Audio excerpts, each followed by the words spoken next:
Non, c'est bon. Oui, ça, je pense. Parfait, ouais. Non, retire la fin. OK, je vais vous montrer une autre leçon. Faites Enter, là ça devrait fonctionner. Ok. Bienvenue dans le scripting. Parfait. Quand tu fais... Oui? En fait, excusez-moi, on l'avait fait tantôt, mais ça ne passait pas. Je ne sais pas c'était quelle étape qu'on avait ratée. Non, c'est à cause des commentaires, tu vois. C'est les commentaires qu'on avait rajoutés. C'est pourquoi ça va. Oui, le Ah, JS. on n'aurait pas dû mettre les commentaires, c'est ça? Ouais, Non, c'est ça. c'est à cause de ça. Ah, ok. D'accord. Parce que, OK, je vais vous dire pourquoi ça n'a pas fonctionné. Tu sais où est-ce que tu as ta souris, là? C'est là que tu l'as exécuté, hein? Ouais. OK. Descends, descends, descends encore. Et plus haut.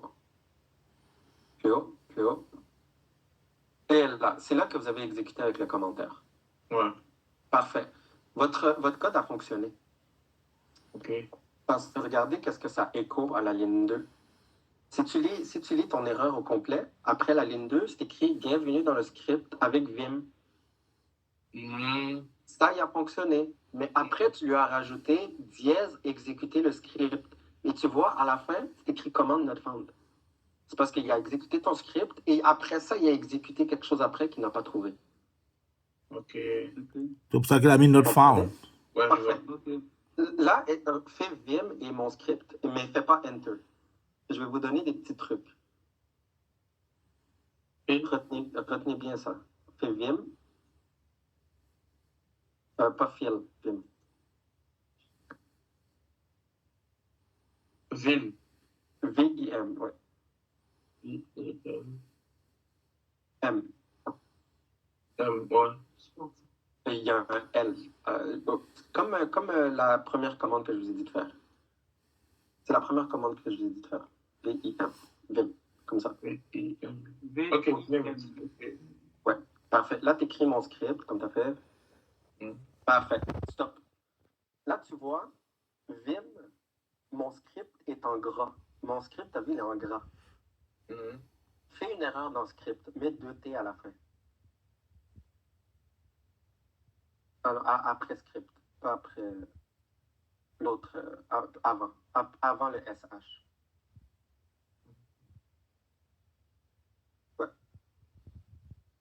Tu vois, regarde, il est devenu tout petit. Ça veut dire qu'il n'existe pas. Ah, ok. Ok. Donc, si vous faites des erreurs comme ça, essayez de revoir ces petits trucs. Si c'est en petit comme ça veut dire que votre fichier n'existe pas, donc tu ne peux pas l'exécuter. Ok. Mais si tu enlèves les 2T, il devient gras, donc ton fichier, il existe. Ok. Ok. Je vois. Parfait. Merci. Pas de problème. Merci. Pas de problème. Ouais. Le meilleur est à venir, vous allez voir. Vous allez comprendre pourquoi je vous fais ça. C'est très basique. Vous devez juste apprendre. Pourquoi? Parce que vous allez voir, quand on a plusieurs outils qu'on va utiliser. On va utiliser au moins une vingtaine d'outils. Et sur 20 outils, il y en a peut-être 10 qui sont juste de la reconnaissance.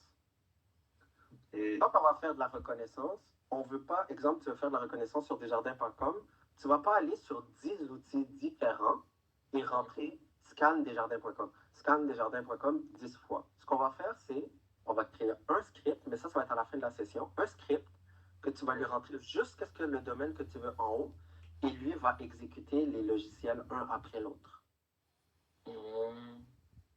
Comme ça va aller très vite, très rapide. Vous allez avoir un outil clé en main que personne ne va avoir. Ouais. Là, Mais c'est ce il que faut vous avez commencer par appelé la automatique, monsieur. Merci. Alors, Merci. oui, puisque vous disiez qu'on devait le faire manuellement et automatiquement aussi. Ok, donc je pense qu'on continue. Ouais. On était rendu Au 4. au On vient 4. de terminer le 4. Ouais. Ouais. On dit ensuite, si tu veux visiter à nouveau le script fait dans le terminal type, j'aime mon script.ch. Ouais.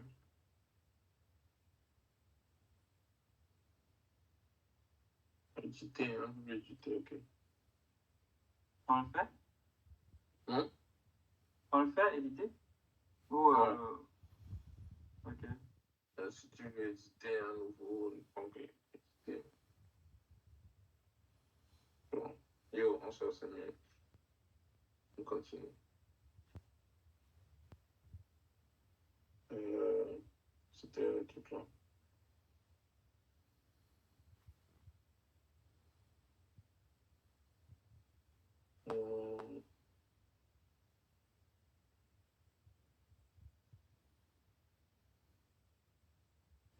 Maintenant, premier point, le 6.1, petit 2, ajouter des variables et lire une entrée utilisateur. Ouvrir Vim et modifier le script dans le terminal type Vim, ok. Ajouter ce code pour utiliser des variables. Wesh. Ok.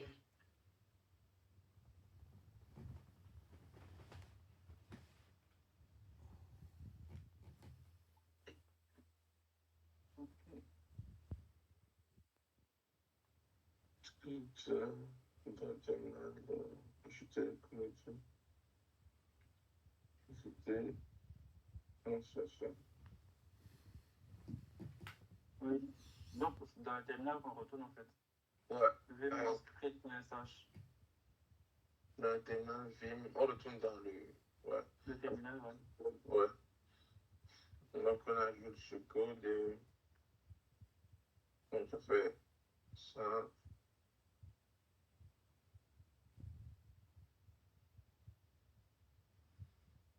Ça fait ouais.